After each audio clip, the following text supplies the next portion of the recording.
Hey there, film fans. I'm Jeff. I'm Dave. And I'm John, and welcome back to The Love of Cinema, a pod in which we'll challenge one another to discuss movies, both new and old, with a strictly positive critical eye. That's right. And to keep us positive, we've decided to make this episode a little bit of a drinking game. Ooh. So, Oh, yes. anytime we say anything negative about each other, about the Marvel Cinematic Universe, you're going to hear this sound. Oh, fuck. That sound means we're taking a drink, and we hope you drink along with us. So, pour yourselves a glass as we discuss a movie whose opening is more chaotic than making a left turn in Jersey. And if you're listening from across the pond, that's similar to navigating the magic roundabout in Swindon. Cheers. There you go. Fucking cheers. All right, friends, Dude, we are. If you haven't heard of it, look up the magic roundabout. It's a fucking disaster of a design, but apparently it works quite efficiently.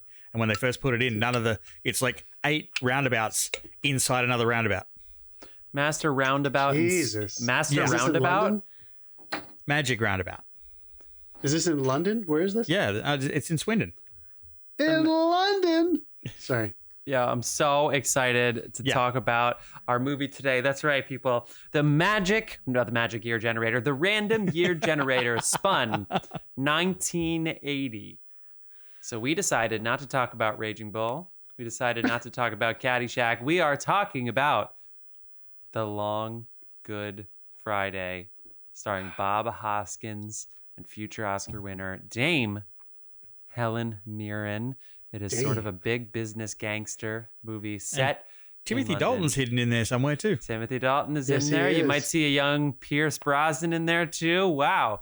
People, Fuck, yeah. A fucking film, people. The Long Good Friday. So we're going to give you a little history of 1980 was it Timothy film. Dalton or Pierce Brosnan I was talking about? I don't know. Probably got the name wrong.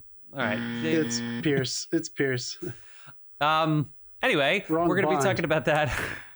And before we get to 1980 in film and a little historical context about what's going on when this movie came out, we're going to do some mini reviews. Dave saw Madam Web, so you don't have to. And John and I saw American Fiction, except we already did that mini review. So I want to hear yours, though. I want to hear your mini review of it. But we don't need to keep putting, if you want to hear what I thought of American Fiction ahead of this Oscar season, stick around for the end of the episode where we tell you what we've been watching in our episode, What You've Been Watching segment. Episode segment. Good save. Had a lot of wine. Save. Had a lot of Yeah. wine already. But I'm very excited to catch up with you guys. Hope you're doing well. John, you want to shout our sponsors out to help us segue into this here episode? Sure. We have a beer sponsor. His name is Carlos Barroso. You can find him on Instagram at cbarroso.beer. Find the link in the show notes. We also have a artist in residence who provides every bit of music that you hear on this episode and every single episode. They go by the name Dasein. That's Dasein, Dasein. You can find a link to their all their stuff in our show notes as well. They are on all the usual music platforms. Go there, like, love, stream, enjoy. Let's do it. All right. I don't know if you guys have any gripes today. I know Dave does, but I think it's more about a film for his mini review. You might be surprised. I don't know. I actually think, it's very possible. I actually think there's a chance that you did like this. Oh, have you seen Let's it? just get... Should we just get into it? I really want to get into it. I'm kind of on the edge of my seat over here. Dave, you ready to talk about Madam Web? Sure.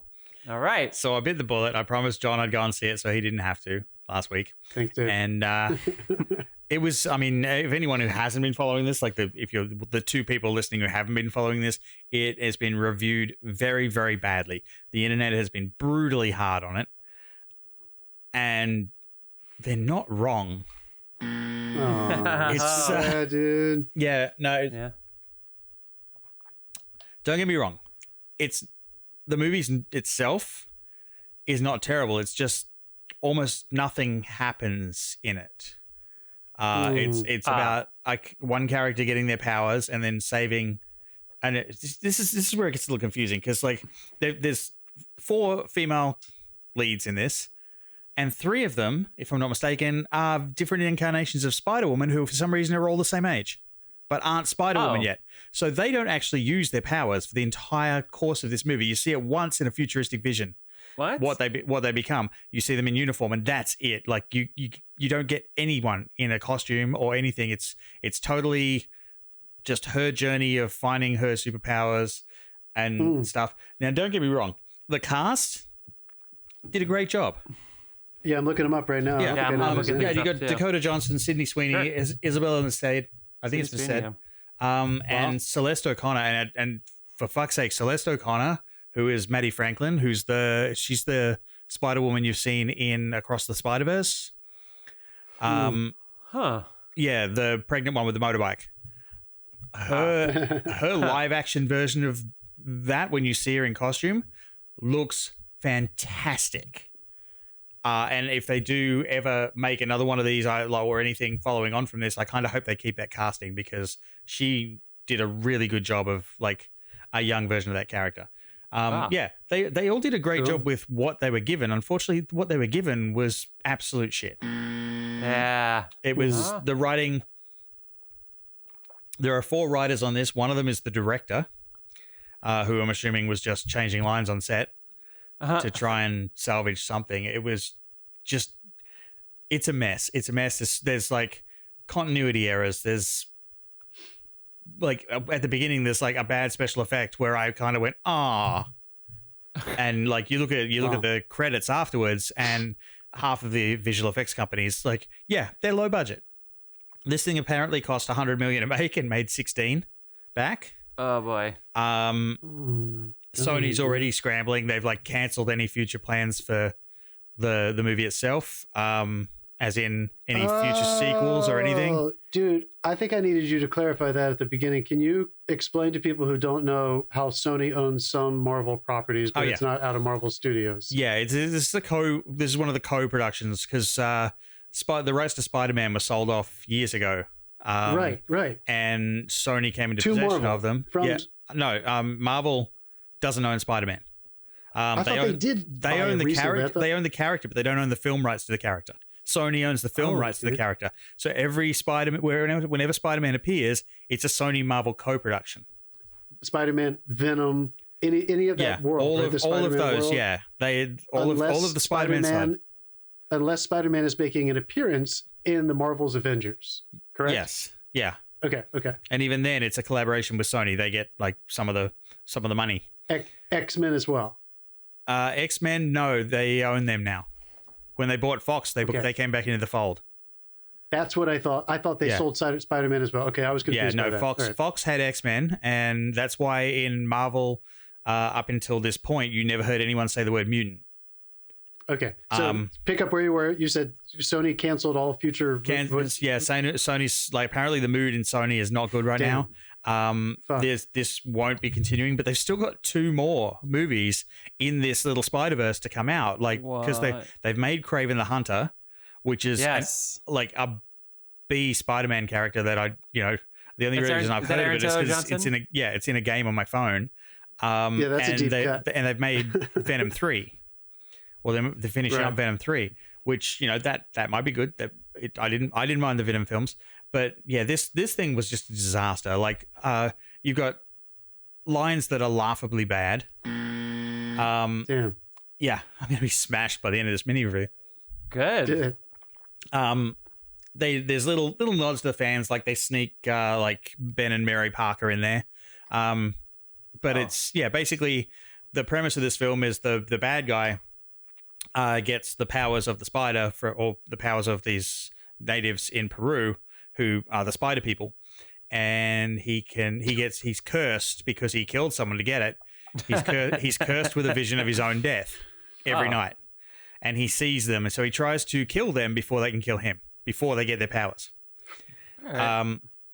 That's the premise, but it goes on from there. The original version of this script, because Dakota Johnson is basically doing a massive press round for this, and she's dropped a few little pearlers. But the original version, there was massive script changes just as she came on board.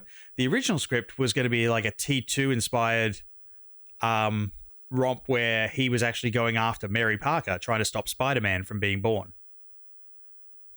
Oh, that's a better idea. I kind of want to see that. That's a good idea. That's a really good idea. That's such a good idea. Yeah. They know Spider-Man's their most profitable character. Just keep fucking going. Yeah. It was like some of the worst things. It's like there's like weird little errors in it and stuff. Like, this is not really a spoiler. She's getting visions. She has a vision of her boss having a car accident, and she tries to let her Everybody's drive. had that vision. Yeah, no, that's a dream. Sorry. Yeah, she tries to get him let her drive the ambulance, and he's like, no, and he drives off, and a truck T-bones him in the background of the shot. All well and good. They rush over, drama, and then that shot finishes, and the camera pulls out, and you see the ambulance, and you see the truck, and you see the dock that they're on end here. What the fuck was this truck doing? Why was he doing 50 mile an hour down a dock heading for the water? Is this a fucking suicidal truck driver? That's dark for Sony. Like, just little things like that where they just didn't think about what they were shooting. Oh man! And Suicidal truck driver. The whole that's another good story right there. The whole actually. thing's a mess. Wait. The three girls, however, the three younger girls did do a good job of bonding. But I'm just sitting there left wondering why they were in the same movie together anyway, because they are three incarnations of Spider-Woman, and they don't all happen at the same time. It does have this does have a 13% on Rotten Tomatoes. Yeah, it dropped under Morbius. So I was going to ask. So this explains the question that I was going to ask, which was why wasn't this just a TV series? It seems like it's probably got better legs for diehard superhero genre fans and the Disney Plus. But this is not Disney Plus material, right? This is only for Sony. Okay, this is Sony, and Sony doesn't have a streaming station. They make stuff for and sell it to the other ones. Yeah. So from the studio that brought you Bullet Train? Yeah, the original. That was one of their big releases last year or 2 years ago. Brad Pitt and all those guys that we raved about. I enjoyed that one. I feel like they, as a company that is kind of relying on not franchises in the same way that some of the other big studios and streamers are right now. It's interesting. Like some of their better releases have been. They are totally trying to rely on franchises. They're trying to kick that Spider-Man extended universe off. It's just they're bad because they're trying to rush them. Yeah, people are unreliable. And they're interfering. Like, this has studio interference written all over it. It looks like it looks when people just fuck with the movie too much. Well, and the director's done a ton of TV. Yeah. Basically no films except for Toast in 2010. But, I mean, Succession, The Collateral TV show, Hostages, Banshee, Dexter, House, Ugly Betty. Jesus. Like, so much TV. So knows how to work in a system. Yeah, I'm inclined not to blame her. Yeah. At all. I think you might be right about a lot of hands in the pot. Yeah. All right. That's too bad. Well, there you go, folks. You heard it here. I had a friend, Chris, who's been on this. I won't out him, I guess. Well, you just did. But friend of the pod, yeah. Very positive. Some unknown friend of the pod. In a similar way you just said, he kind of said the same thing. Like, he wasn't talking trash by any means. He was just saying, I went to see it. I really just wanted to see if it was as bad as people said, just because I wanted to see it. Yeah. It just really didn't live up beyond that very low expectation, unfortunately. Yeah, I will say one thing. A lot of people are feeling the same way.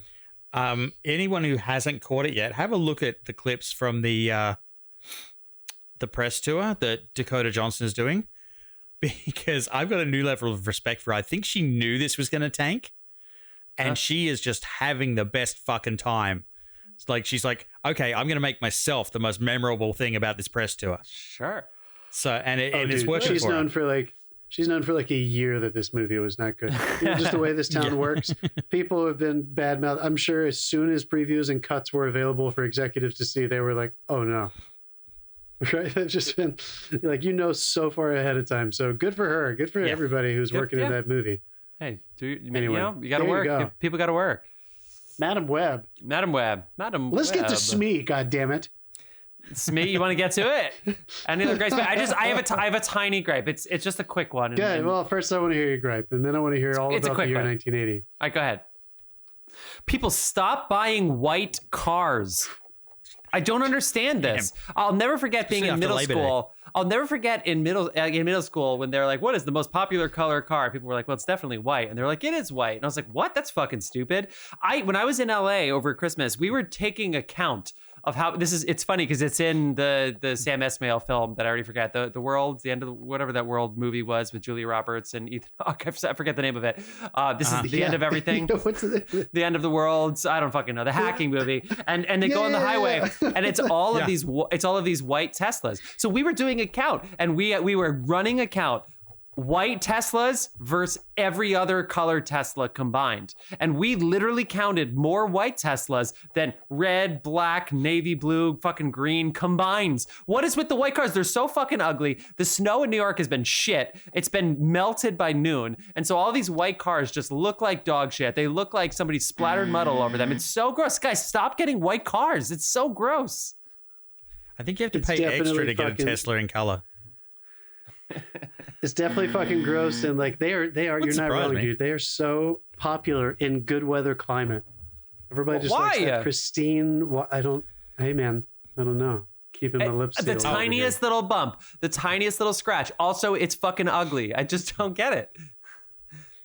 Make a choice, people. Get a color. Yeah, you can't sit there with the book and go, I don't know, white. Like, come on, look at that book of color. One more thing, too. I just want to clarify one thing back to my Madam Web thing. A lot of people are calling this the worst superhero movie ever. It is not the worst superhero movie ever. This is the worst superhero movie ever. And for anyone who's listening on the podcast, I'm referencing the movie Fantastic Four from 1994. Look it up on YouTube. There's a trailer. You might even find the whole movie on there because the movie was never released. They literally made this movie. They made this movie to hold on to the rights to the characters because they had to make a movie. It was in the contract. I don't think the other Fantastic Fours are very good either. I thought you were talking about this is the one that everybody knew about. We should have a marathon. What was the one before Silver Surfer? No, I'm good. All right, you guys ready to go back to 1980? Yes. Take me there, Jeff Ostermuller. All right, let's go. 1980 in film. We'll start out with shoulder pads. We'll start out in film, and then I'll tell you a little context before we kick it over to the movie, with some world events and stuff. Some really fun, interesting world events I saw going on. What? Oh, the 80s were a train wreck. What was the highest grossing? Also, I hate when people say the 80s are part of the 70s because it's 71. It's like 1 to 10. Shut up. There's an 8. Yeah. Okay. What was the highest grossing movie that came out in the year 1980?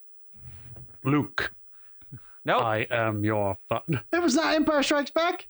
It was, but it's not Luke, man. That's the most famous misquote of all time. I am your father. It's I am your. God damn it. Oh my God. It's like nobody ever said. That's impossible. Little Kirk never said, beam me up, Scotty. It said you killed him. Yeah, it's true. Okay, anyway. Empire Strikes Back, 20th Century Fox, $209 million. Came in at number 1. Dude. According to Box Office Mojo, and I don't know how this makes any, I don't know, but I guess according to Box Office Mojo, number 2, 9 to 5. Yeah. Hell yeah. I saw that 103 million. 103 million there. Stir Crazy comes in at number 3 with 101 million.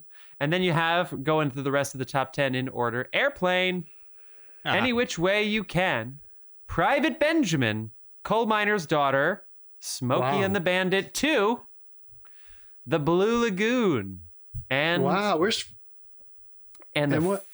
first ever SNL movie, The Blues Brothers, comes in at number 10 with $57 Friday million. the 13th did not make the top 10. I think that was more of a renter. I think that was more of a call. I mean, maybe with rescreens and re-airs. So I never know how these numbers work if they add those up after a renter. I don't think people. Yeah, I don't think they went and saw it at the drive-in, and nobody ever went to the drive-in again for 6 months.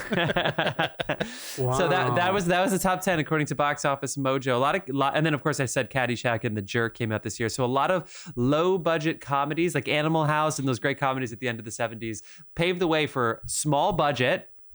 Yep. A little bit of marketing, potential to make a lot of box office, and obviously with Airplane and the Blues Brothers here in the top 10, that seemed to prove for anyone listening in another country, Airplane is known as Flying High in another country. Oh, also The Gods, a movie called The Gods Must Be Crazy. Yes. South Africa and Botswana co-pro apparently made $200 million worldwide. So some other metrics have that as the second highest grossing movie internationally this year. It's literally a bottle falls out of a plane, and the guy finds it, and he journeys to where the gods are to give it back to them because they've dropped this thing. Gods Must Be Crazy. Yeah. A couple other things in film. Heaven's Gate bankrupts United Artists, and the average cost to make a film raised to $6 million, the average cost, which meant that the studios were making a lot more movies and the independent studios were making a lot less. Palme d'Or tie between All That Jazz, directed by Bob Fosse, and Kurosawa's Kagemusha, Shadow Warrior. Oh, That was a Hell, tie for the tie. Palme d'Or. And then The Golden Lion was a tie between The Atlantic City, directed by Louis Malle, and Gloria, directed by John Cassavetes. So there you go for your hardcore film fans. A couple of little Oscar things here just to give you the juice of what was going on this year. You got Ordinary People would win the Academy Award over The Elephant Man that year, which won the BAFTA. You got John Hurt would win the BAFTA award, but would lose for The Elephant Man, but would lose the Oscar to Bobby De Niro for Raging Bull. Did you fuck my wife? Mary Tyler Moore, Sissy Spacek, Judy Davis, and Sissy Spacek again. We're all nominated for Best Actress. Sissy Spacek would take it for Coal Miner's Daughter. Timothy Hutton, clean sweep for Ordinary People, and Mary Steenburgen for Melvin and Howard, clean sweep. A couple other fun things here. You had Fame, Tess, The Stuntman, The Ninth Configuration, and Moscow Does Not Believe in Tears. Fame went on to be a successful TV series too. Oh, of course. And Being There also came out this year. My Brilliant Career. Any other movies of note that you want to call out? Shout out to Robert Altman's Popeye, starring Robin Williams. Popeye, right. Yeah. That seaside village is still there too. Apparently, you can go and visit it. Also, Shelley Duvall. I think she plays Olive Oil. Yes, she does. And De Palma's Dress to Kill. Dress to That's Kill, a right. pretty sweet one to talk about. Another failed superhero movie, Superman Dose, which Dave filled me in on. What did you say last week? There was a lot of production problems. I used a lot of leftover footage from the first one, apparently. That's what you told me. There's actually Superman 2, the Donna cut is a separate, was released as a separate film at one point. Hilarious. We also have to mention The Shining, which we of course talked about last week. I was going to say, what is y'all's favorite movie of 1980? I think I would be stuck choosing between The Shining and Elephant Man. They're probably my favorites. Well, as a kid, it was I love Superman Raging 2. Bull, too. Well, Because as a kid, I hated Empire. we were all dumb as kids. Yeah. I think Friday the Fog, Final Countdown. Yeah, a lot of good shit there. A lot of good shit. Flash Gordon also came out this year. Really fun. I've seen most of these. Xanadu. I saw most of these at the drive-in or a theater. Ah, that sounds cool. Yeah. And guess what, guys? You know what else came out this year? I was 8. Remember last week when we were talking about Jolson Sings Again. Al Jolson famously. Well, did any of that make it into the show? A remake, apparently, of The Jazz Singer comes out this year, starring Neil Diamond, or maybe it's not a remake, but it's a different take on The Jazz Singer. The Neil Diamond Jazz Singer comes out this year. Wow. I swear they've made like 4 or 5 of them. Lucy Arnaz, Laurence Olivier's in this one, so I don't know what happened to his career for that minute there, but anyway, really quickly, some other things going on in the world. Miracle on Ice. The United States defeats USSR in Lake Placid for the miracle. Do you believe in miracles? The average cost to own a new house is $68,000, and the average rent is $300 a month. CNN goes on the air. Oh my God. Fire destroys the MGM Grand in Las Vegas. John Wayne Gacy is sentenced to death. John Lennon was shot to death outside of the Dakota on 72nd Central Park West, the apartment which is still owned and occupied by his widow. Mount St. Helens erupts on May 18th in Washington, killing 57 people. And then look at some things that came out this year. Rubik's Cube debuts and Post-it notes. Post-it notes debut in 1980. We never had Post-it notes. Both Go back and watch the 1970s. What did you do? Reverse engineered from alien technology. Yeah, speaking of alien technology, there's a mini gold rush in Australia, Dave. So a bunch of people run to Australia because they heard gold was discovered, and they call it a mini gold rush because I don't think very many people found it. Anything else? Gold's always been Look at that discovered. gold. Yeah, but I guess it wasn't all owned by the big people then. I don't know. Oi, that's my fucking land. Get off it.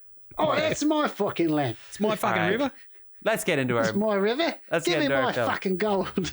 Oh yeah, let's fucking. And now we segue into The Long Good Friday, directed Long by fucking John Good Friday. Mackenzie, written by Barry Keefe. Guys, this movie's so interesting. Set in London. Yeah. Gangster stuff with some big business doing. Bob Hoskins, Smee himself. Speaking of Smee, did you say Smee before? That's what you said. Yeah. Let's fucking go. I'm going to give you the pitch. We talked about this. Also, I should note, this is on Max.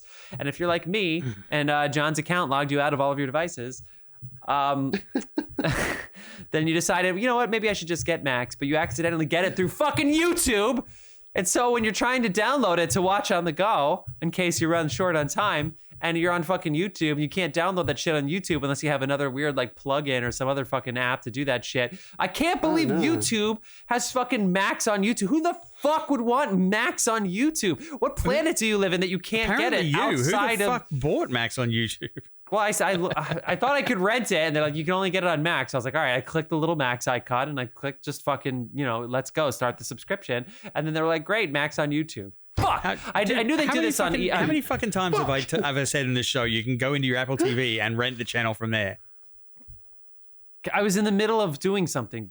Dave, dude, I was looking for that the other day, and I still can't find that. I think I'm not tech incompetent, and I could not see the options you were discussing. They might not be doing it anymore. I don't know. Maybe it's certainly you can do it on like Hulu and all the other ones. You can rent the other channel. Yeah. Amazon, you can rent the channels through. Yeah, I fucking hate it. I hate it so much. I hate everything about it. I fucking hate them. Let's fucking do it. I hate you. I hate everybody. Okay, so The Long Good Friday, available on Max and literally only Max. You cannot rent this fucking movie. You can only get it on Max. Though they are playing the 4K Criterion restoration. That was really annoying when I saw the Criterion logo. Really? But I can't even get this on Criterion. Shut up, Dave. Low budget indie film. I loved it. I loved all those dead bodies. Sorry, I guess there's only so much you can do. Oh my god, the car running over the dead body was fucking. Yeah, that's this. Well, that's a different scene, John. But yeah, you gotta go on YouTube. Oh, yeah, dude. Yeah, oh god, that was so good. You gotta get on YouTube and look at this fucking screen behind John, who decided to get rid of the Elon so I can go right to USC. He wants everybody to know it is him, and he doesn't apologize for any of it. It's just a school in LA. All right, I'm going to read the description, and I'm going to kick it off to you guys to let you know what you thought, what you felt, what was your initial takeaways of The Long Good Friday, and had you seen it before? An up-and-coming gangster. Up-and-coming? He seems like a pretty successful businessman to be up-and-coming. An up-and-coming gangster is tested by the insurgents of an unknown, very powerful threat. How fucking vague is that? How vague is that? An unknown, a very powerful threat. A bunch of people that he knows are getting blown up or killed in pools. Yep. On Good Friday. While he's trying to close a deal. While he's trying to close a deal. One of the biggest deals in the history of Europe involving London local politicians and government. Guys, what'd you think? Had you seen The Long Good Friday? And what'd you think of this? I had not. Dave, had you seen it? I had not either. All right. Didn't even know it existed. I remember my first thought, like when he's like, because I mentioned at the start of the show, this is like a really chaotic opening. I was like, what a weird opening shot. It like cuts from two guys at night sitting on a table and you can't hear what they're saying, immediately to a guy getting off a boat in the daytime. Yeah. And then it traverses down there. But that actually kicks off like a really interesting edited sequence with multiple threads that combine to create one huge inciting event, which kicks off the day that he's about to have. And he has such a fucking bad day, it is almost comical. How much does he drink this day, do you think? I mean, yeah, right? A lot of people are dying left, right, and center. He's trying to figure out how it's going on. I must admit, the beginning lost me a little bit. But if you can get through that and get into it, it's like, Hoskins is amazing. He won Best Actor for this, I think, at the BAFTAs. He did not. No? Was he nominated? John Hurt won for the Was he nominated? Probably. He won Best Actor in something. Probably, yeah. We'll find it. Keep going. He was just brilliant. He's like, and this is one of his earlier pieces. Like he hadn't really done much. So I found this like a good watch. Burt Lancaster won for Atlantic City. He was nominated against DeNiro and Jeremy Irons for The French Lieutenant's Woman, another great movie that came out in 1980. Back to you, Dave. Oh, that's a good movie. Yeah, he really does do the. Dave, you're right. He was nominated for the BAFTA. Yeah, cool. He does the charming gangster really, really well, and you're just waiting for him to snap. And yeah, when he does get angry and start pulling moves back, it does not disappoint. Huh. I am going to second pretty much everything you said, and I'll try to say it differently so that it'll be worth everybody's time listening to it. Wait, The French Lieutenant's Woman came out in 1981. What the fuck is up with these BAFTAs? These is weird. How do you have Raging Bull and French Lieutenant's Woman in the same? It probably had its screening in 80, And bastards. you know how they go. All right, Chad, The calendar must be different. go ahead. I had the Because same America's the feeling. center of I'm the not gonna lie, world. I was a little tired when I pressed play. It was at the very end of my day. I was in bed and I was like, I want to watch this now. I don't want to have to find time tomorrow morning.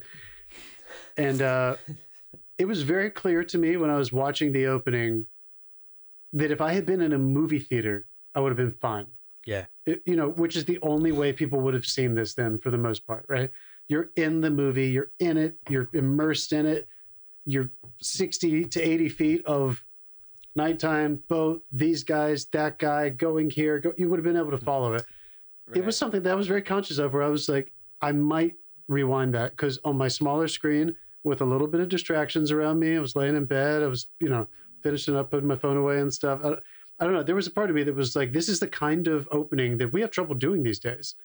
I think Game of Thrones had a tough time opening. The first half hour of that opening episode is hard to follow. The whole episode's kind of hard to follow. Yeah.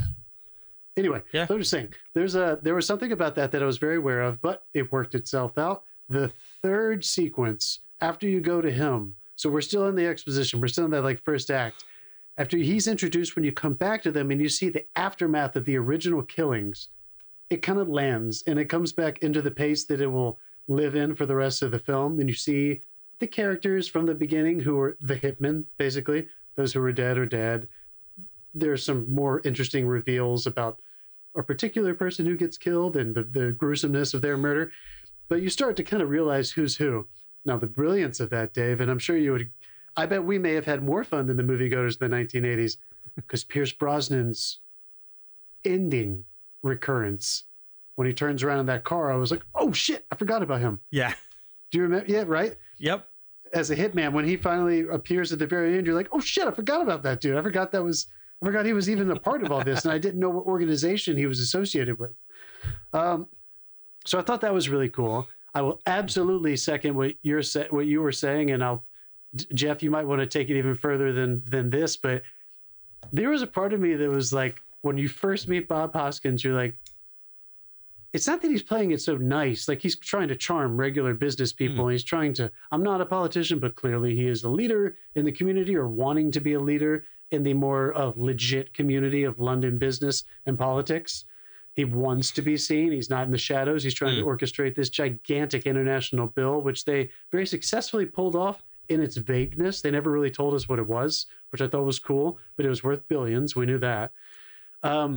But what I thought was more surprising as a character, which I don't think I've ever seen before, was he ended up portraying, because Jeff, do you do this too? I kept imagining the lines on the page and how different actors in this movie played them from what was on the page. He would take a moment, and Helen Mirren did this too, or Bob Hoskins did it throughout, and you could tell that it was almost written to be like snappy detective dialogue from like the 40s or 50s, and they would make a fucking meal out of silence between these things and turn it into something that was much more vulnerable, I guess is the word. He was like a vulnerable gangster. Yeah, he reminded me of like, for me, I thought like Tony Soprano was good. I was like watching this for notes. Absolutely, yeah, good comp, dude. Yeah, he was like, he cried in front of his henchmen. Yeah, at least once. He admitted when he was like, what am I gonna do? There were a lot of like, he would declare like, I don't know what's going on. What's happening to me? What I trusted them, and then they weren't followed up by an immediate like, and now I'm going to bludgeon you to death.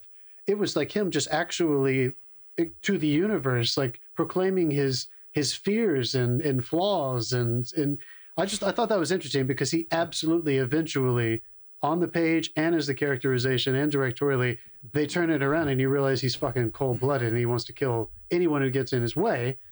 And that is his downfall, that he thinks he can actually just muscle his way into, and maybe I don't want to give it away yet, but the subversive plot thread that to an American I did not see coming, that of course everything in that time period revolved around the IRA.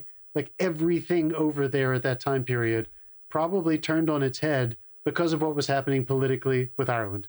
And I just wasn't suspecting it. So when that came out of nowhere, I was like, it probably isn't out of nowhere for a Brit.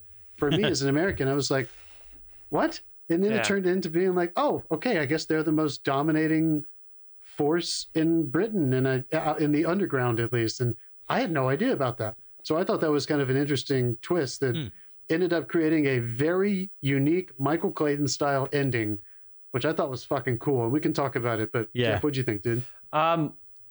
I actually, I know it really makes good podcast. I agree with you all so much to the point where the opening happened, and I feel like there's almost two different kind of parallel things. You can almost separate, even though obviously they're integral. But if you just watch this as a character study, again, it's very similar to The Sopranos. Like if you just said like Tony Soprano and then Edie Falco, and you just like watched the family and just watch their performance and their work, and that's your show.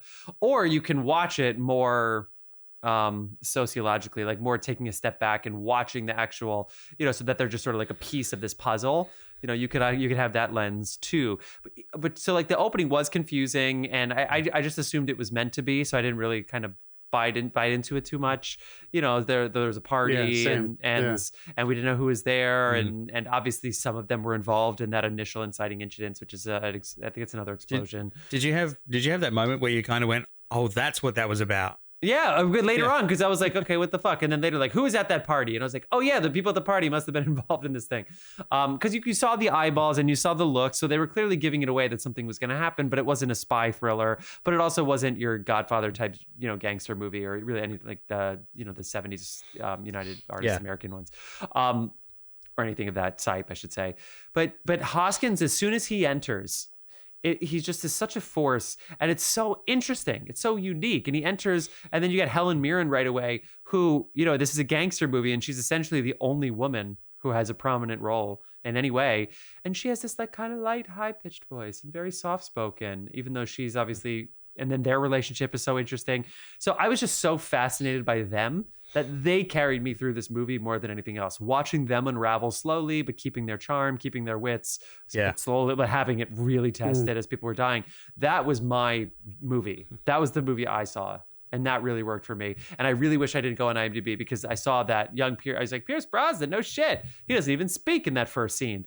And then I looked it up and it said First Irishman. I was like, Irish? What the fuck about him as Irish? And then, of course, that was planted in my head, But... And then I recognized Paul Freeman, who I think it's Paul Freeman, right? Who was like, who the fuck is this guy? And he's in Indiana Jones. And I recognized him, and I was like, oh, it's not go well for him.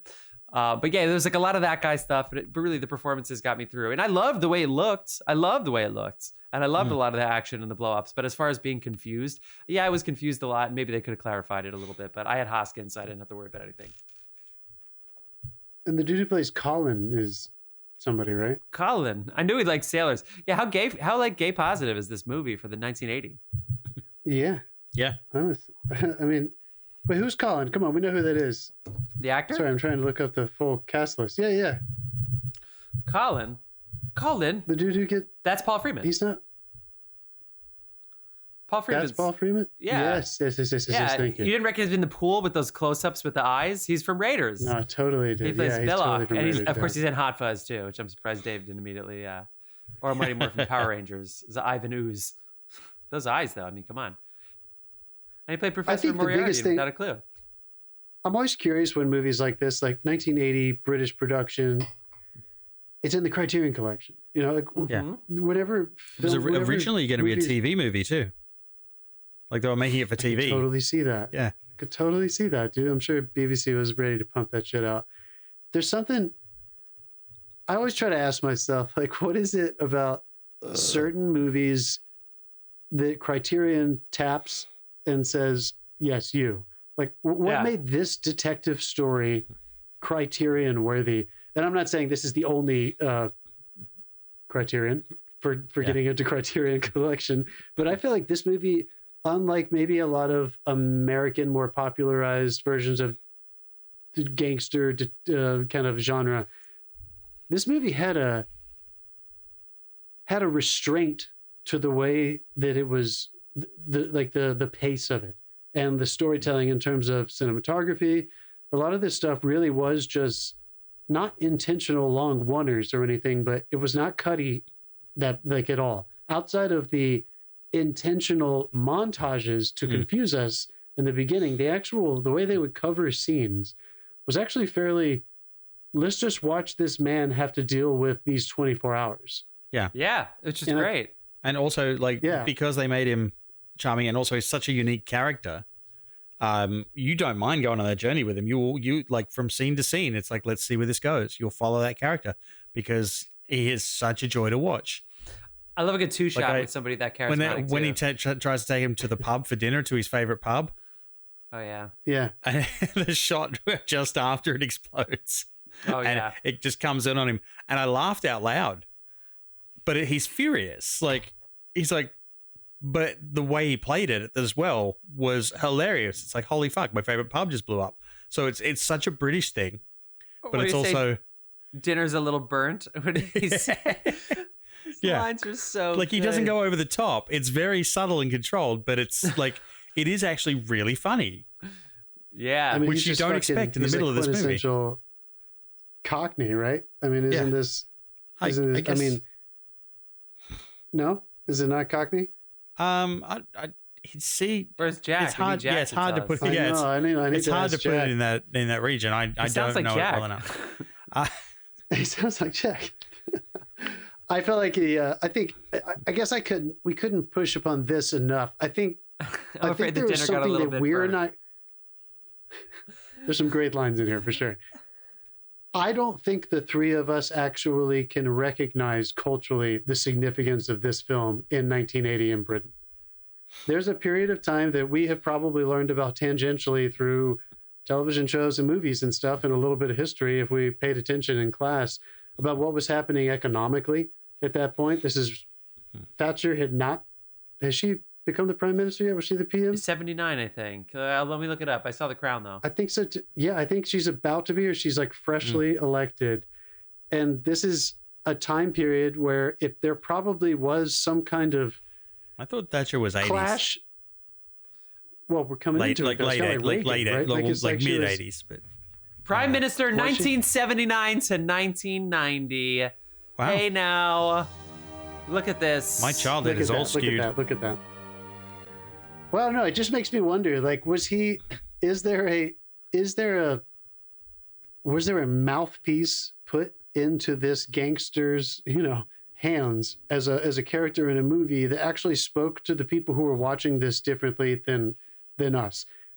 It's hard to imagine people who are younger than us, for sure, imagining a Europe that was like, the way he would discuss how they want to be the leader of Europe again. They want to be at the forefront of reputation, and they want to be another big time forefront economy.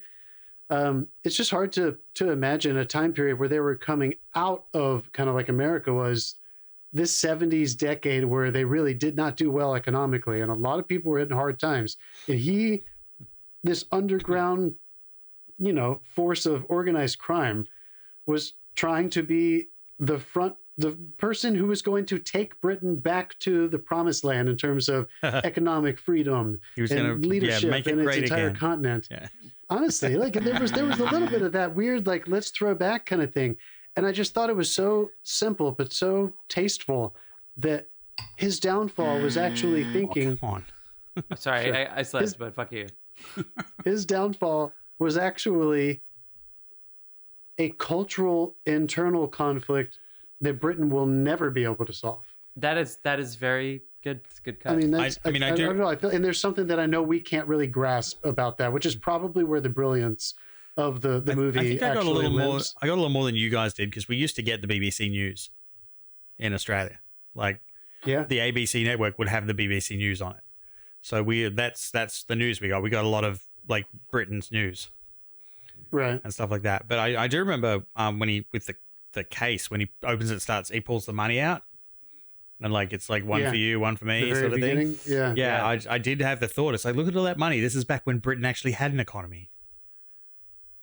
Oh, Dave. Look at that setup. Look what you did, David. Margaret Thatcher really screwed over the workers, but Hoskins was probably lying in her pocket. Did you know when Bob Hoskins was, years before he was acting, he looked after camels in Syria? Bob Hoskins lived in Syria looking after camels, and he also packed fruit on a kibbutz in Israel. And he also worked odd jobs, including he was a fire eater in the circus. Bob fucking Hoskins. How tall is he? I looked it up. How tall is Bob? Bob Hoskins? 5'7", 5'4", 5'6", 5'3". It is also cool that this muscle of this guy, how that shower scene where he's got the blood all over him and stuff. Yeah, he is 5'3". How badass is that at the head of this crime? With dating Helen Mirren. Come on. We got to talk about that sequence. That was probably the music in this movie, by the way, folks, is hilarious and awesome. It goes back and forth. 80s as fuck. And it's melodramatic sometimes. It is 1980 as well, because there is like disco meets synthesis. Everything is just discovered synths.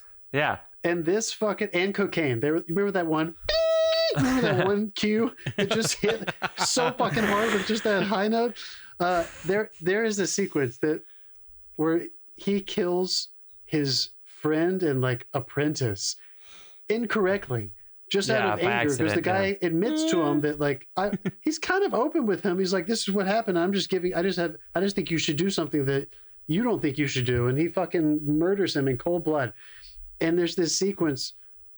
It's a montage that goes back and forth from Bob Hoskins showering off blood in a very sexual manner, and the burning of his bloody clothes. The music is really funky, really pointy. If we're being honest, that is like that. I got wood. That song. Oh my god, dude! You got wood, Dave? Jesus Christ! Jesus Christ! Honestly, I was like, this. Why are they doing this? That one made me laugh. Some of the other music, cue the music. Let's have a montage that made me laugh, but that one cracked me up. Nothing unusual, he says. Eric's been blown to smithereens. Colin's been carved up, and there's a bomb in my casino, and you say nothing's unusual. Oh my god, I love this. My favorite one is we're going to keep this discreet. We've got an ice cream truck coming. It's like, that's a respectable way to go out, like a cherry something or a cherry pop or something. Stick a rocket up his ass, or he'll jump all right. Yeah. I just think I love the lines are clever, and of course they're cheeky, and of course they're wink wink. Also, his apartment is the most floral apartment I've ever seen before. Holy shit, there's flowers everywhere. Oh, did you know they were originally going to dub his voice over for Americans to understand? Come on, that was the plan. They started doing it, and he threatened to sue the producers, and so they left his track in. I'm curious what voice they thought they'd found that would match that man's unique facial inflections. Yeah, what is? Like, I want to see that ADR. So bad. Oh my god, me too. I want to get. Yeah, let's get somebody to give it a shot. Anthony Hopkins, just like he might nail it. Actually, super posh.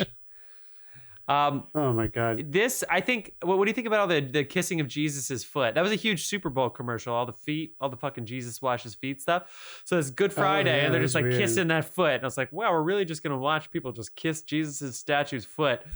And then, of course, there's altar boy had his little towelette. Yeah, just like a little wipe every time. Because that's it. All we need is that one wipe, and no bacteria will survive that little wipe. Yeah, definitely not. And then right after that, the car bomb in the parking lot of the Church of Our Lady. But come on, guys, they were trying to build Europe's castle. What the hell did they think? They thought London was going to be the castle of Europe. It's just the highfalutin it's just so interesting. The big business element of this is so captivating with Hoskins at the bit. I don't know how this boat is safe. But I love. We'll get to the spoilers soon. But you're waiting for snipers, and I love that sequence. I thought that sequence really was something fun. The final sequence where he kills the guys. Well, you see the sniper. You see it. Yeah. So I guess we can get a little spoilery here. Dave, should we? Do you already? Yeah. No. Get in there. I'll activate it so that everyone's be mad at us skipping the about episode because we took a long time at the beginning. Hey, you shut the fuck up, Dave. We had a mini review. We had to get into the stuff, and people need to know. Don't buy a white Tesla. Just don't do it. People know. People know it's not okay anymore. Fuck, it's the spoiler of that. Is it gone from the show? All right, they don't need it. They know what year it is. They can watch it if they want. The look. Well, two things. They should have seen it already. The problem is you don't understand their psychology. The look on Hoskins' face when he sees Jeffrey, and he wants to be angry, and then he I guess decides to play it cool. That switch on the boat is so interesting. But no, the last sequence when you finally expect it, I expected a sniper this whole time. The boat is very open, and he doesn't hide the fact that that's his boat, his apartment, he seems to be a very open figure for somebody who's really tested his luck. He's really making some enemies this day. You know, people who were his friends aren't going to be able to trust him after he kidnaps half of the runners of the city. I know the British aren't big on snipers. It's awfully unsporting. Well, I also love that they had to have the permits at the guns everywhere. Yeah. They're like, oh, the permit's inside there. And it's like, the permits? No, the permit's I think if you get caught using this gun as a gangster, I think the permit is the least of your worries. But I think it's a bigger fine not to have it's a bigger fine not to have a TV license. I know. Well, but anyway, I love at the end. And then, of course, the way Hoskins is standing next to the door and you see the other guy's look on his face. I didn't expect it to be, because he kept saying, like, be discreet. You know, I was like, oh, that's not a normal person. This is decently abnormal. Be discreet after they've just picked up a table full of fucking guns. Yeah, exactly. Yeah. But then at this race, they cranks up the door and just fucking rapid fires. And then it's almost like they needed action. They needed it. So they have bodies fly out of the second story window. They have cars running over these obvious like dummies, blowing up. And it was like, okay, let's get it. We're not going to blow up an oil tanker, so let's just go ahead and fucking bulldozer over some dummy humans. It was just what a fun way where they're like, we need some shit. But then, and then the final sequence is the rollout. I love that they ended it there, because that could have been the beginning of the movie. You know, another movie probably starts right there. But I just love that it ends. And back to what you were saying, John, I bet you they were making a point about, you know, they're trying to establish the legitimacy of London and, you know, be decent, you know, upstanding people. Filth. Is there no decency in this world? And then the IRA is that's how it ends. It almost makes you wonder, not that anyone should be thinking about theme too much when they're making something that might not be, you know, you don't want to get into your head about it, but that one line, I can't remember who said it. I think it's Harris, the city councilman, when he's begging, he's pleading with them, please don't do this. They don't care about money. They can't be bargained with. Yeah. They're fanatics. They're idealists. They only care about one thing. I wonder if the theme ultimately which is what was commenting on Britain's issue with culturally and conflict with their economic issues in the 70s, which is that money can't fix this problem. This isn't a money problem. We're having an idea problem about what we think about what the future of this Greater Britain is supposed to be. Yeah. So it is so beautiful that he thematically, he refers to his organization as the corporation. He refers to it as, he wants to be seen as a business person. And in so much of that time period, I think around the world, that the beginning of like true globalization, I think history would say it started sooner, but I feel like economically with China coming into the ranks and everything in the 80s, and there's this this was the decade where we were starting to think more worldwide economically. And I think it's interesting that they made a movie about that like, until we fix these problems, those are just Band-Aids. And you're not really going to be able to solve any of these issues until you have people who aren't willing to just blow somebody up for, you know, an idea. And it's interesting how any American, I think, would probably make this observation. I'm not trying to get political here, but our version of the IRA has probably been associated with post 9/11 terror.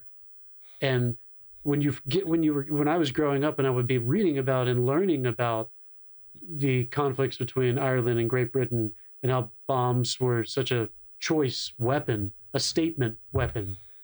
I mean, it's just kind of crazy to imagine those two nations, you know, doing this to each other at that time period, and bombs were going off. And then the way they kept referring to Belfast, and just, you know, what the fuck was he doing in Belfast? And, and then I don't want to sound like a broken record, but this movie literally builds to a place where a gangster says, I'll solve the IRA problem. I'll kill all of them. Yeah. Isn't that crazy? Yeah. It's just like the money, this obsession / revenge, I guess, just drove him. Like, that is an insane idea. You cannot defeat an idea. Yeah. You can't blow up an idea. You can't. Anyway, I just thought that was really ballsy of them. I mean, that leads on to the natural progression of talking about the last 2 minutes of this film. Yeah. Where it's literally, they throw him in the car.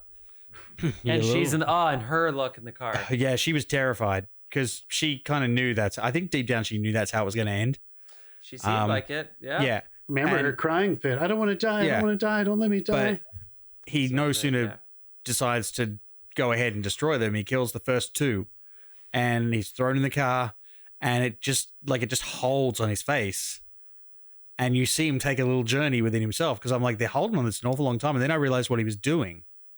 And he communicates it clearly. He goes right through like several stages of, okay, I need a plan. Okay, no, I can't get out of this car. Right up to acceptance of, I'm probably going to die right now. And then, getting kind of a kick out of it. And then the comfort of it. Yeah, it's like, but I fucked him. Like before they took me out, I gave him a fucking hiding. He did. I also think there was a bit of the ending subtext that was kind of like, game recognizes game. Like, you got me. Yeah. You guys are fucking gangster. I didn't know who I was dealing with. I thought I could scare you, but I can't scare you. Pierce Brosnan looked fucking awesome. That was such a fun reveal. Yeah. Didn't say a word. Shout out to Philip Mayhew, the cinematographer, who this was the first time he filmed Pierce Brosnan, because he also filmed fucking GoldenEye. Yeah. And he filmed a few other Bond movies, Casino Royale, and again, I loved the restraint of the way that they actually filmed this. Like, yes, it felt low budget to a sense, but this wasn't really that low budget for a feature shot in London at the time. Like, I mean, they run and gun those car shots though. Like, they're supposed to have like racks on the roof, for cars being towed and stuff through the city, and they didn't do any of that. There's a really good interview with him out there, talking about all this. That's awesome. Yeah. That's funny. The fucking Billy Friedkin did and just drove around London. Somebody driving. I mean, who hasn't done that? We've all done that. Sure, we've all done that. I thought the cinematography, and I really enjoyed this aesthetic. I thought there was one shot that maybe didn't match, and it's not the cinematographer's fault. When he's giving that giant speech on the boat that, they lined up. How many takes of that did they do? They waited until he was right in the middle of the fucking Tower Bridge. Yeah. Or right, and they were like, all right, action, let's start. Turn around. And he was dropped a line, screaming. And I don't know if the reverse shot was far enough away or enough people or enough levels for me to understand why he was yelling so loud. But other than that, I thought everything was shot in a really cool way, and that fucking lovely coming out of the 70s, like run and gun style, where they still managed to create a cinematic aesthetic, but they were working with very limited resources. And it was mostly, how do we just film these actors in this scenario?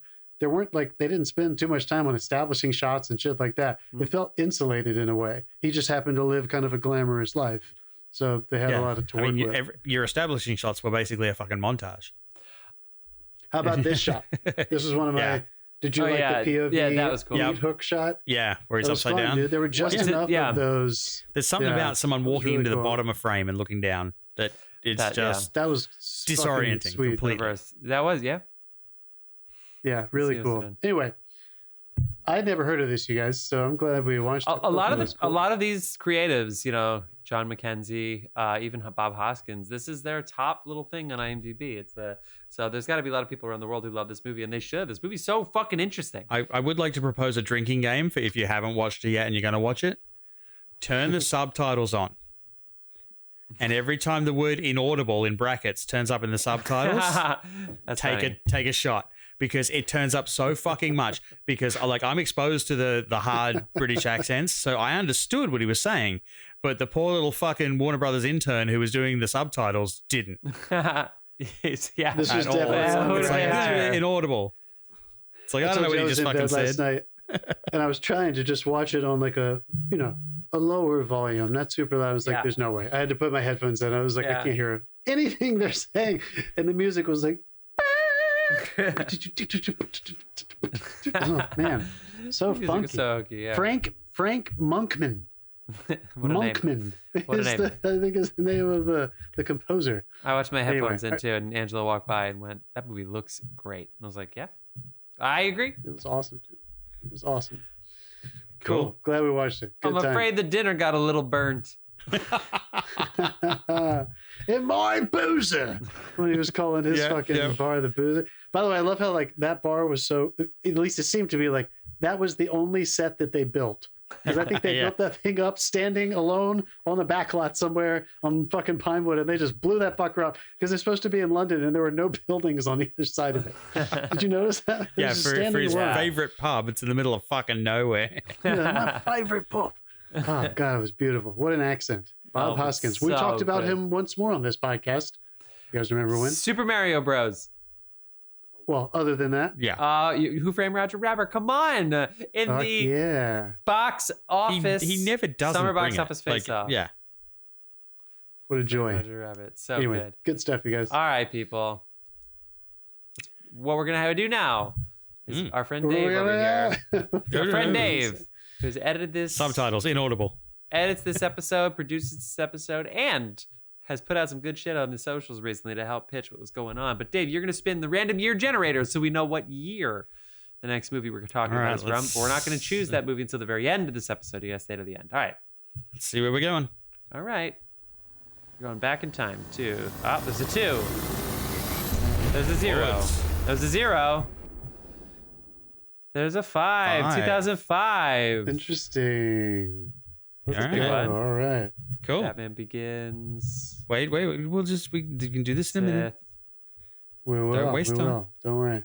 Okay. All right. What All you right. been watching? What you been motherfuckers? watching? Dave, I'd like to start with you. What you been watching? Well, I mean, obviously, I watched Madam Web. Mm-hmm. Sure. I can't help but snicker after that. I'm trying to think what else I caught this week. Still rolling, no. Dave. We're still on air. Yeah, I'll go. Dead air. I'll go if you. Yeah, no, I've you got want me to go, nothing. I'll go. Yeah, I think that was all I saw. Okay. Good stuff, Dave. I'm glad we listened to that. That was viewing goal. I can edit it out. I have the power. Yeah. Who does that? Why I do that watched. kind of work? We caught up on Masters of the Air. Oh and fuck! I forgot to watch Totally this week. agree. Totally agree with you, Jeff, and I agree with some people I know who know people who worked on it, know the creator of it. Everybody seems to be on the same page that this is something you gotta kind of invest in, and it's going to just it's really going to take you there. And I did not adore the first episode. I liked it a lot. I really enjoyed it. I'm not saying I disliked it at all, but it took me. I didn't feel like I needed to press play on the next one immediately. I just remember thinking, I'll wait till a couple episodes build up and I'll press play. Okay. Which was really fun. I did that the other night. We watched 4, I think, back to back. So we're up to whatever the recent one was, 5 or 6, and it got me. And we were very emotional during the last 2. Like, it got us, dude. I was really feeling it. Oh, is it over Can't now? wait to watch the rest of it. Oh, there's No, more. no, Okay, there's more good. coming up. Cool. Can't wait to watch the rest of it. At the end of it, we were so like, oh, World War II. We were so like right in the thick of it and reflecting on it. And right below, it was like other Schindler's Apple List. TV Plus World War II shows. And we watched. There are, I think, 2 or 3 episodes of it out now, but it stars Ben Mendelsohn and Juliette Binoche, and it's about Christian Dior and Coco Chanel Right. right yeah. after World War II, and it's called The New Look. Yeah. I watched the pilot. Really great. Really fantastic. This dude, Kenneth, I'm going to mess his last name, but he was a staff writer on Sopranos with that great generation of people who eventually went on to run their own shows. He ran Damages, I think was his show. He created and ran that. He ran and created Bloodline. And now this is so his Ben Mendelsohn, show. yeah. Todd Kessler. Todd Kessler, is that his fucking name? Don't quote me, people. That's a But name. anyway, was it Damages? I'm gonna find out for sure. But anyway, good, really cool pilot. I adore Ben Mendelsohn. Anyone who cares a lot about accents, maybe be a little forgiving, because there's a bunch of people who are not French who are in this show, and they're playing opposite Juliette Binoche as Coco Chanel. John Malkovich is playing a French person. Like there's all sorts of Malkovich. people in here. But Maisie Williams is in it. Anyway, if you're craving Interesting. more period stuff, it's a captivating story that I didn't know anything about. And they're really kind of weaving a cool yarn. I didn't know anything about that stuff. And it's beautiful, as you can imagine, with the aesthetic.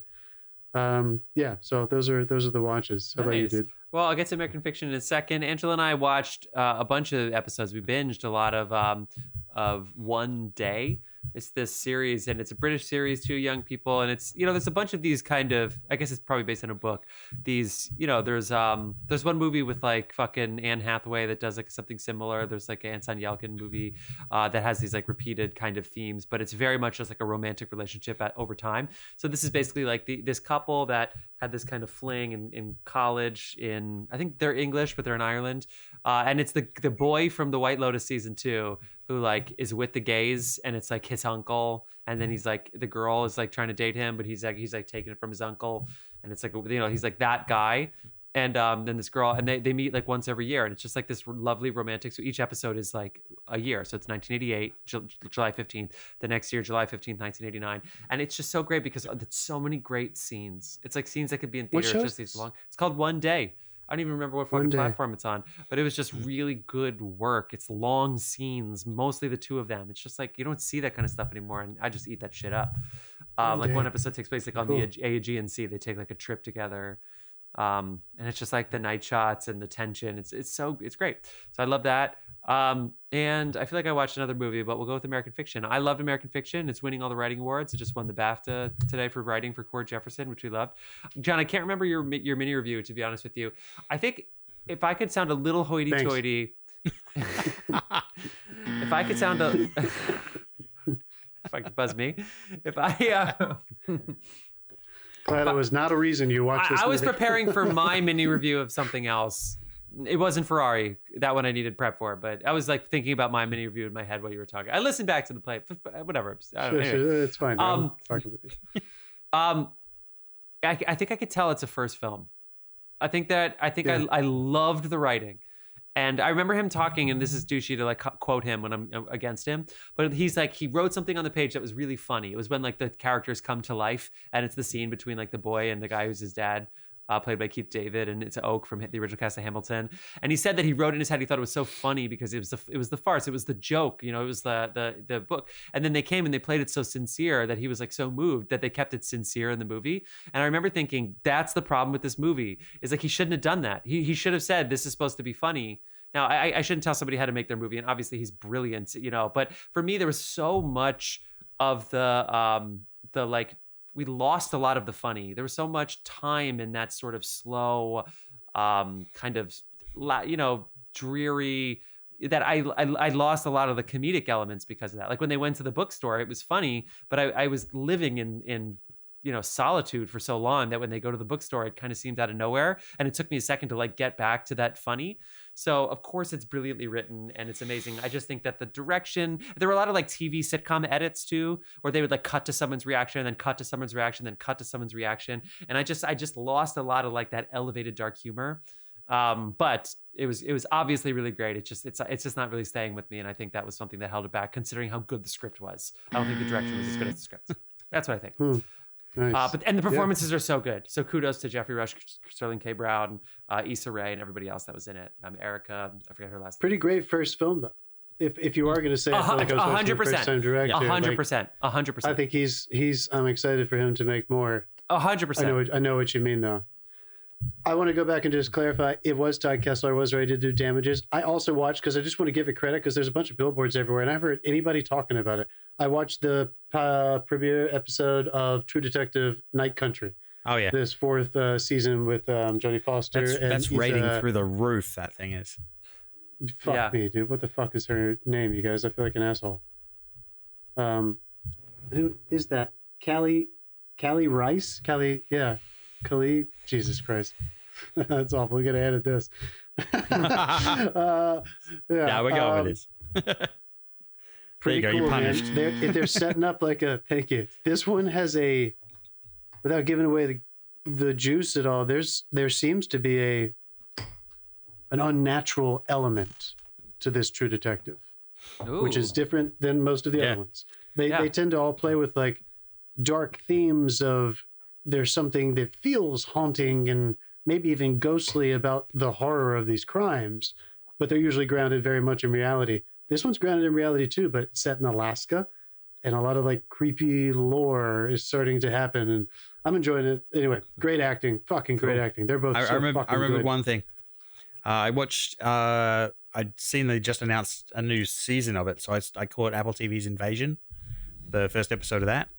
Oh yeah. And it's an interesting setup. It's sci-fi, and the title says it all. But they get you meet these three groups of characters, and nothing happens in the entire first episode, as in to do with the invasion.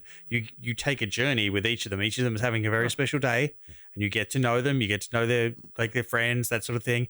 And then right at the end of it, bang, the fucking invasion begins. So Cool. you spend a whole hour and something getting to know these people, and then it kicks off the main story. But they make you sit through that first and get to It's just like the first episode / movie of Battlestar, Yeah. right? Yeah. They don't really take off until like the end, and you're like, oh my god, this whole civilization just got fucking destroyed.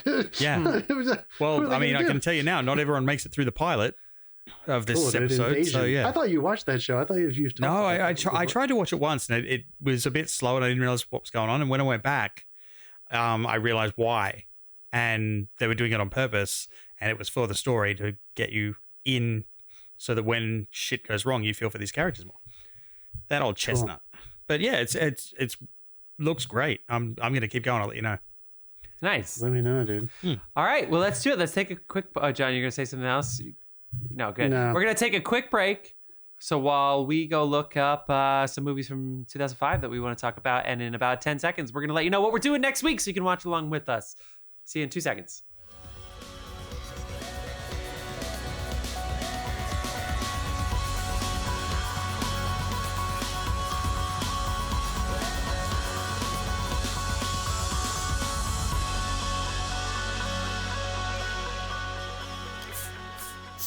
And we are back. And we're back. What they said. That's right. We had a bunch of options that we were really debating over. We decided to choose one that is streaming right now on Netflix. That's right. And Dave bought the full subscription. There's my thumbs up. Dave bought the full subscription because he doesn't want to have 17 ads with the Netflix with ads plan. So that's right. We all got our full subs up. Yeah, this is a 2-hour movie, so it's probably got about 17 ad breaks in it. We decided we're going to have a nice conversation to talk about The Wachowskis, V for Vendetta. Give it another look. I always remember this movie being great. I just don't remember people talking about it like a Fight Club or like something that gets talked about a lot. Oh, who directed it? They're only credited as James McTee. No shit. All right, well, I can't wait. See y'all next week so we talk about 2005, V for Vendetta. Peace.